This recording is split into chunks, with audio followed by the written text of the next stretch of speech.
In the heart of Galicia, Spain, a picturesque land of ancient traditions and breathtaking landscapes, a chilling mystery unfolded that would send shockwaves through the nation. Asunta Yong Fang Basterra Porto, a bright and seemingly innocent girl with her whole life ahead of her, met a heartbreaking fate. On one fateful night, secrets that whispered in the shadows would push investigators to uncover the truth. The following events would captivate the nation and keep investigators on the edge of their seats. Was it a tragic accident or something far more sinister? I'm Stephanie Moram, and this is Wicked Ever After.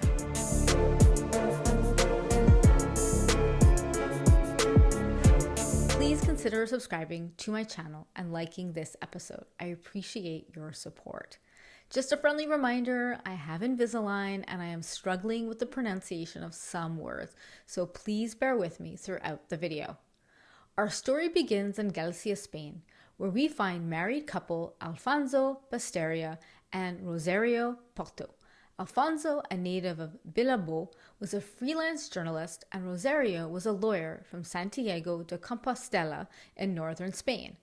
Rosario had followed in her father's career footsteps. Her dad was a lawyer who had been honorary consul for France in Santiago, and her mother was a university lecturer in the history of art.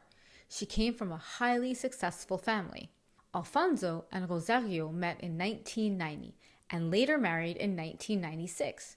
They lived in a flat gifted to them by Rosario's parents that occupied the entire floor in what some call Santiago's VIP zone. It earned its name because it was home to a large portion of the city's upper middle class. A year later, in 1997, Rosario inherited her father's role as honorary consul and continued moving up the career ladder. A few years into their marriage, Rosario and Alfonso were ready to pursue adopting a child. It's unclear if they were having trouble conceiving or if, because of two busy careers, they wanted to avoid pregnancy and childbirth. But whatever the reason, they felt adoption was best. The first step was persuading local Spanish authorities that they would make good parents and that their child would be surrounded by a loving extended family. Given their successful careers and family status, they had no problem getting that approval. In Spain at that time, there was a plummeting birth rate and strict adoption laws, meaning there were fewer Spanish kids who needed adopting, and the process could be long and difficult. This had many hopeful parents seeking adoptions abroad, since they were relatively quick and easy. The process wasn't cheap, but for a family who could afford the 10,000 euros or more payment, this was a great option. With plenty of financial resources and the drive to make a quick and easy adoption, Alfonso and Rosario turned to adopting a child from China. At the time, this was highly unusual for anyone in Santiago. No one had ever done this before, and only a few Chinese children had been adopted in the wider region of Galicia. However, China seemed like a logical place due to its one-child policy. Since many families kept boys so they could continue the family name, baby girls were flooding the adoption market, waiting for families.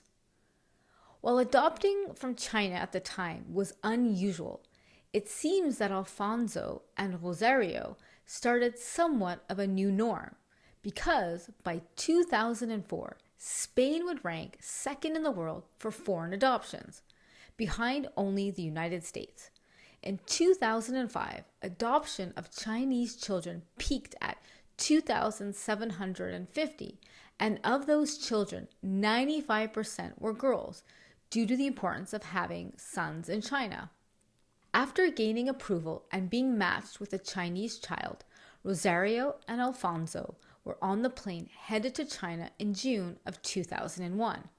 Rosario, nervous on their flight, took 2 tablets of Orfadol, which is a common anti-anxiety medication. This wasn't super unusual, as she had used this medication for her anxiety in the past. Shortly after landing in China, the new parents met their daughter, Asunta Yong Fang, who was just 9 months old, underweight and undersized. She was born September 30th, 2000 in Yangzhou, Hunan, China, and ended up in an orphanage thereafter the loss of her grandparents, who had been her only guardians.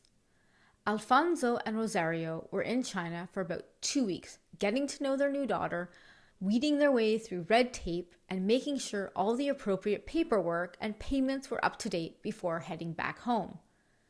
Once they arrived back in Spain, the parents went about changing their daughter's name to Asunta Yong Basterra Porto to reflect each of their given names. It seemed Asunta finally had a complete family. Everyone appeared to settle in nicely to their new life. Over the years, the family was painted as happy, normal family. Later, a psychologist's report would describe Rosario as friendly, relaxed, emotionally expressive, cooperative, adaptive. Rosario would describe herself as a passionate woman and would describe her husband as patient, easygoing, understanding, and with a sense of humor, a strong character who makes his own decisions. A friend described the family as aristocratic. Over the years, the couple was praised for saving a child in need from another country. Rosario even appeared on local television to share her wisdom and experience about adopting. Later, it was revealed that Rosario didn't even want children, which makes me think, in my own personal opinion, that Rosario enjoyed the limelight and only adopted a child for the attention it would bring her. Again, that's just my opinion. As Asunta grew, it became just clear how intelligent she was. In fact, she was able to skip a year of secondary school because of how advanced she was in her studies. Her smarts and gifts worried Alfonso and Rosario at times, prompting Rosario to say at one point, after having read all about gifted children, "Well-handed, they are good things, but they can be a problem." At home, Asunta was full of energy and excitement and loved to play practical jokes on her parents, entertain her parents with mock political speeches, or flounced around in her ballet costume. However, outside of her home, she was timid with strangers and didn't always feel comfortable in the presence of people she didn't know very well. While her parents had some concerns, it didn't seem to stop them too much because they continued to push her into many activities over the years of her life. Asunta was involved in ballet, violin, piano, and private language classes. Her ballet teacher, an English woman named Gail Brevet, shared about Asunta's intense activity schedule. She got up at 7 a.m., did Chinese from 8 to 10, came to ballet from 10:15 to 12:30, then did French until lunchtime. Then there was violin and piano. That sounds absolutely exhausting to me. Asunta participated in private classes at school in English, French, and Chinese, as well as German. Keep in mind, she already spoke Spanish and Galician. Rosario became involved in Ateneo, which is a liberal culture club that arranges talks, debates, and concerts, which added theater trips and other social events on top of Asunta's daily activities. Once she reached 12 years old in 2013, you would think she would be fed up with all these activities, lessons, and pressure her parents put on her. But friends say she enjoyed what she did in general and appeared happy. But was she really? One day after school, Rosario was going through a list of after-school activities in front of some acquaintances, when out of the blue, Asunta snapped. She said, "That's one that I'm doing because you like it," seemingly accusing her mom of only doing certain activities because her parents required it and not because she really wanted to participate. At first, you could chalk this up to maybe just a bad day. But if you look more closely at what was going on behind closed doors, you start to think that not everything was as it seems. For example, back in 2009, when Asunta was only 8 years old, Rosario had spent 2 nights in a private psychiatric hospital because she felt like she was going to unalive herself. She was apathetic and guilty. She told doctors that her mind was high-speed whirl, and she felt in competition with her own mother, which kind of makes you wonder if some of those issues were manifesting in how she pushed Asunta to do so many things. During her hospital stay, a psychologist observed that Rosario seemed to get very irritable with Asunta, who Rosario reported as being a bother. 2 days later, Rosario discharged herself from the hospital, but did end up returning for one of her regular checkups that had been previously scheduled. Seemingly recovered from the whole ordeal, life went on until 2011, when Rosario began entertaining thoughts about sending her daughter away to school in England for a year. She felt that by doing this, Asunta would continue to improve her English, ensuring she lived up to her intelligence. Rosario had done something similar as a young adult. At the age of 22, she traveled to France as an exchange student. However, she only stayed for a few months in France, later explaining, "Nobody knew who I was. Here in Santiago, as my father was a faculty teacher, they treated me with great consideration." Again, this leads me to think that Rosario had a kind of an obsession with being the center of attention and a need for people to know who she was. It's worth noting that while in France, she allegedly began a cycle of occasional tailspins into acute anxiety or depression, leading to a lifetime struggle with mental episodes. After coming back and graduating, she started to work at her father's law firm. But oddly, she claimed to have completed her student exchange requirements, saying she studied at the London High School of Law. Fun fact, that institution does not exist. It's unclear why she would lie about that, but it's definitely just another strange occurrence in Rosario's life. Knowing all of this past history with Rosario and her experience with being an exchange student, it's kind of strange for her to want to send Asunta away as well. And remember, Rosario was 22 when she went, and she still ended up having some issues and difficulties that caused her to leave early. Asunta was only 10 at this time, and they were considering sending her away when she was very much still a child. The plan never came to fruition, but it's just an interesting observation that a mom would consider this for her child. Fast forward to 2012, when dark times ascended on the family. That whole year into the summer of 2013 was riddled with stress and depressing events. During this time, Rosario's mother passed away, and then 7 short months later, her father died. Losing 2 parents within 7 months of each other appeared to take its toll, because in early 2013, Rosario and Alfonso filed for divorce, much to the surprise of their friends. What Rosario had once loved about Alfonso seemed to have become her biggest annoyance. She no longer held his excessive, Puritan, antisocial, apathetic, and unpredictable personality in high esteem. At one point, she told a friend that she was tired of her underachieving house husband. To soothe her frustration, she took a lover, a self-assured, energetic, and successful businessman. Her new man seemed the opposite of Alfonso and much more to Rosario's liking.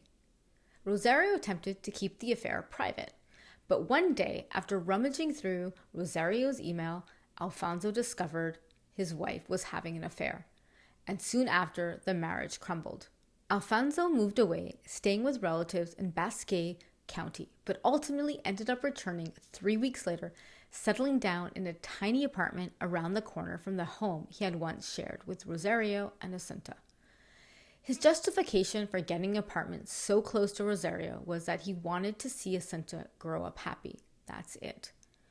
When the couple had decided to divorce, Rosario had sat down with Asunta to explain to her that she and Alfonso no longer loved each other, but they both loved her dearly and would always be there for her. It's reported that Asunta's reaction was simply, "So who will cook?" As simple as this question might have been, it is actually an important one. Alfonso was the chef of the house and the housekeeper for most of Asunta's life. He took on most of the domestic chores and responsibilities while Rosario focused heavily on her career. This would likely be the reason Rosario had referred to him as an underachieving house husband. After the divorce, Alfonso grew very resentful of the affair and what had happened in their marriage. In retaliation, he started to send multiple emails to Rosario explaining all of the household chores that would now be falling on her shoulders. Alfonso knew that Rosario's inability to organize herself would make all the new responsibilities on her plate cause her anxiety. Her inability to perform multiple household chores seemed to be common knowledge in their close friends group, as one said, "I doubt she has ever even boiled an egg." The pressure soon caught up with Rosario, and in June of 2013, she had a nervous breakdown that provoked acute physical symptoms, including dizziness and the seizing up of one side of her face. While hospitalized, Alfonso rushed to her side, and a week later, after she was discharged, helped her adjust to being back at home. For a while, it was like returning back to their old life, him taking care of her, Asunta, the home, and at one point it appeared they might just move back together. 2 days after she was released from the hospital, she broke things off with her lover because Alfonso asked her to do so. During that same summer, Asunta spent time with her nanny in her home village and with her godmother at a local beach resort. They spent their days swimming in the sea, going to local fiestas. Rosario and Alfonso stayed nearby in Santiago and went back and forth from there to their own beach house, claiming they needed time and space to process the deaths of Rosario's parents. According to her godmother, Maria Isabel Velza, Asunta had a wonderful time, despite the fact she only saw her parents 1 week out of the 6 weeks that she was away. After less than a normal summer, Asunta returned to school in September 2013. Her studies and a long list of activities continued, and it seemed like after a really difficult year, the family made it through, and that life was finally getting back on course. But little did anyone know, everything was about to veer off course in a very unexpected way. A couple of weeks after school started, on September 21st, 2013, Rosario and Alfonso reported Asunta missing at 10:17 p.m., and an investigation was opened. In the beginning, Rosario told investigators that she had left her home at 7 p.m., heading to their country house in Teo, which was located about 20 minutes away.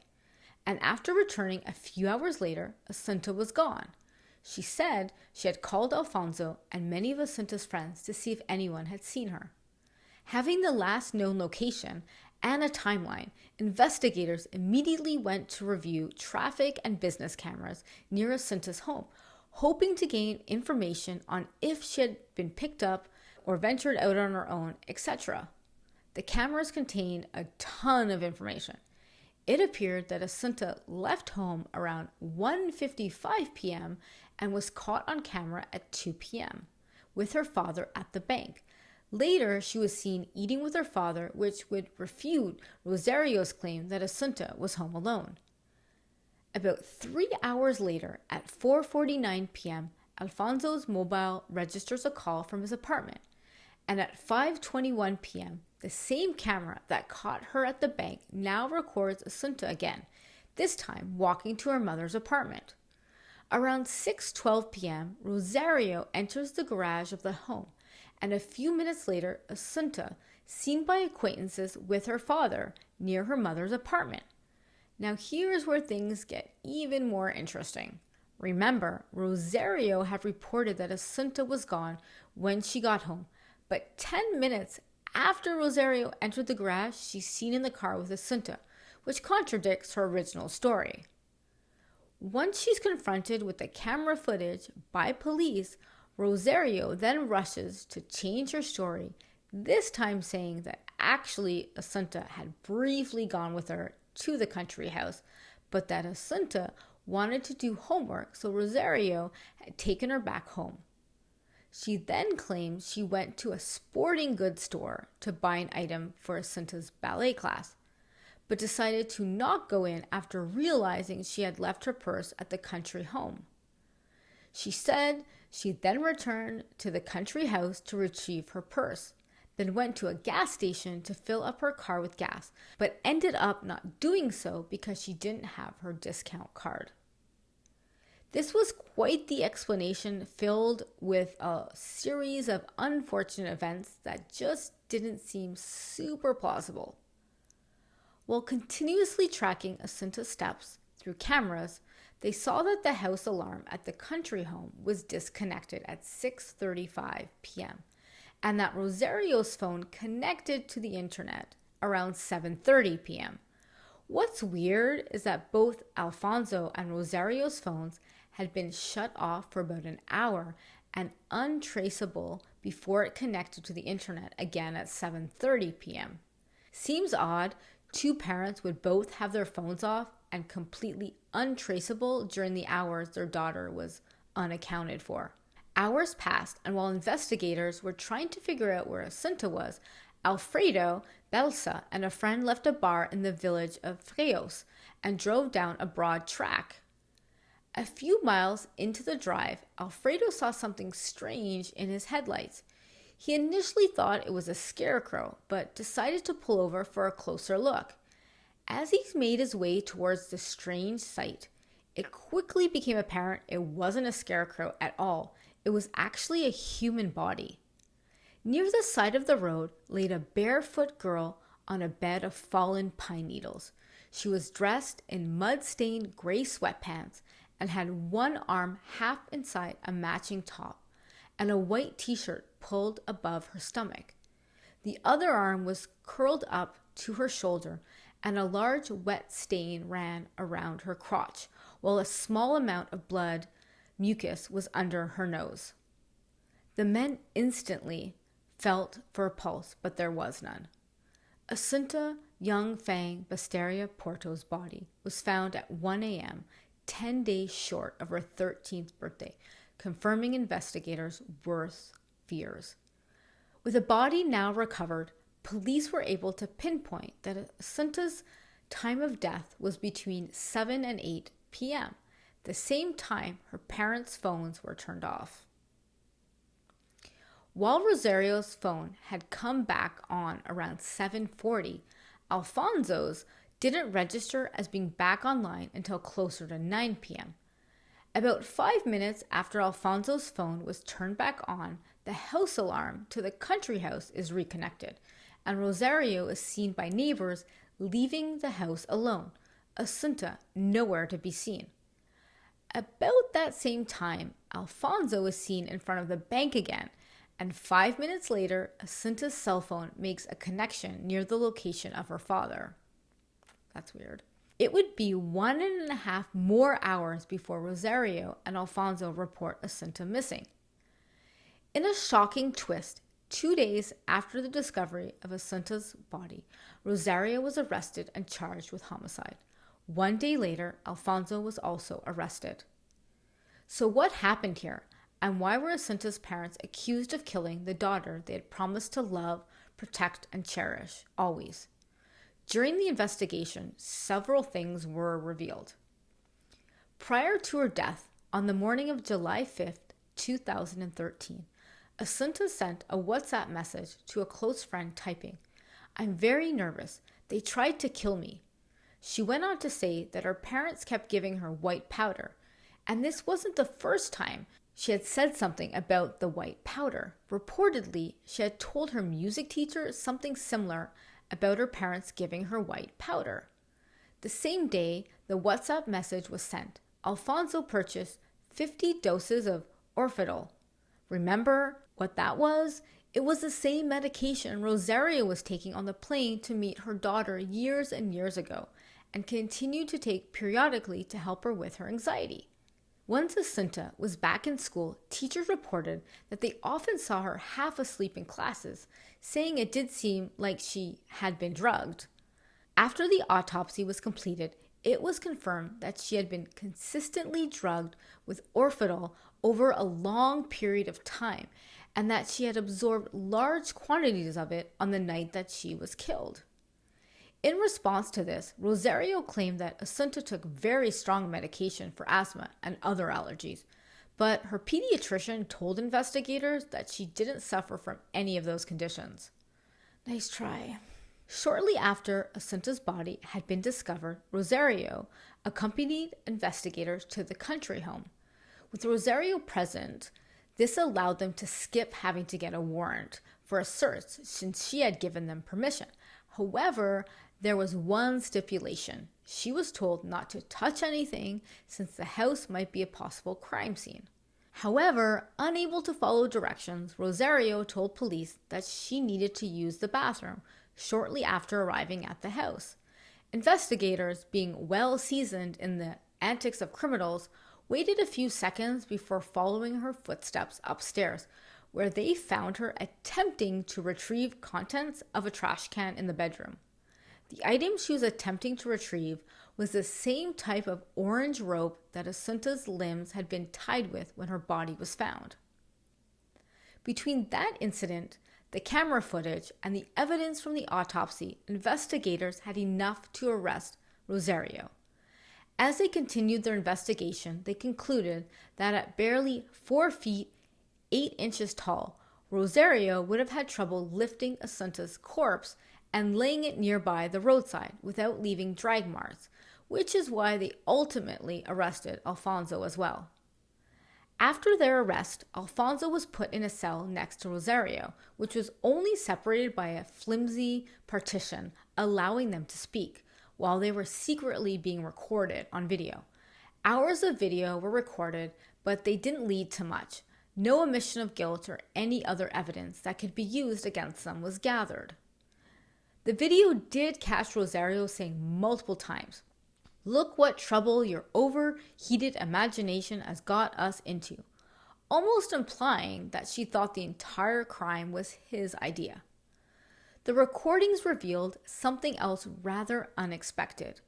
When they were alone, Alfonso was no longer as submissive as he had always appeared to be. He would command Rosario to stop talking, often yelling "silence" when he thought she was talking too much.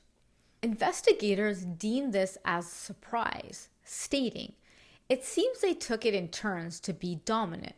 They're two of the most selfish people I've ever met. She's a spoiled brat, and he thinks he's superior to the rest of the world." On October 1st, 2015, 2 years after the arrest, the trial finally began in Santiago. For 2 years, Rosario and Alfonso had been taunted and insulted by fellow prisoners for being CAs, causing Rosario to spend much of her time weeping and in pharmaceutical daze. When Alfonso entered the courtroom, he was almost fully bald, displaying a white beard, and had absolute hatred in his eyes for investigators. In court, he was openly confrontational, maintained an annoyed and occasionally sneering attitude during questioning, and mouthing silent cuss words. Rosario, on the other hand, was confused and tearful, determined to persuade the jury that her memory lapse were part of a wider nervous troubles. A jury of 9 men and women listened to the evidence and witnessed Rosario and Alfonso's behavior day after day in court, both maintaining their innocence to the very end. Prosecutors painted a picture of 2 parents devising a cold-blooded conspiracy to kill their daughter, brushing Rosario as a mastermind and Alfonso as her willing accomplice. During the trial, it was revealed that on the day she died, Asunta had been given 27 grown-up pills to swallow, 9 times as powerful as a strong adult dose. Neither parent had any explanation for this, only claiming they had given her pills to treat hay fever on the days she appeared dizzy. The jury, probably tired of having their intelligence insulted, knew that it didn't take 27 pills to treat hay fever. That, mixed with all of the other damning evidence, led the jury to eventually produce a verdict that was even harsher than the prosecutor wanted. Both Rosario and Alfonso were given 18-year sentences. They would have likely received life sentences, but the crime was committed before a new law introduced life sentences for child murderers. Rosario and Alfonso immediately started serving their prison sentence after their verdict. During their time in prison, both have appealed to have their convictions thrown out, but have been very unsuccessful. In 2017, 1.5 years after the trial, Rosario was briefly hospitalized after overdosing on prescription drugs. She had been placed in an unaliving protocol program at all 3 prisons where she served time, so she was definitely a high-risk inmate. Additionally, almost 2 years later, on November 21st, 2018, she wrapped a cord around her neck inside the prison cell shower, but alerted her cellmate about her plans, which sent prison staff running to stop her. On December 18th, 2020, Rosario was found hanging in her cell, her 3rd unaliving attempt, which was successful. Alfonso continues to serve his sentence in prison, maintaining his innocence to this day. The case of Asunta Yong Fang Basterra Porto, a young girl with dreams cut short, has left an unforgettable mark on the hearts and minds of those who are looking for justice. Whenever a child is lost, we all lose something. We lose their ideas, their plans, their visions. We lose the blessings they would have bestowed upon the world and the goodness they would have used to change the outcome of someone's life. When Asunta took her last breath, we were all deprived of her unique magic, the magic she was given to saturate each of us with. Her loss is more than just a loss of life. It's a loss of all of the possibilities that she could have been, that the people in her life could have been. That is what makes it so tragic. The investigation into Asunta's death was named Operation Water Lily by detectives who noted that in the moonlight, the girl's body in her white shirt appeared to be floating above the ground like a flower. Like the white lily, Asunta's purity and magic, peace and beauty, and just as the lily emerged from the water, we know that Asunta's bright light rose from her final resting place and was forever set free. Please let me know what you think of this case in the comments. Please hit the subscribe button on YouTube or whatever podcasting platform you're listening on. You can stay connected with me on Instagram and TikTok at This is Stephanie Moran. Until next time, stay safe out there.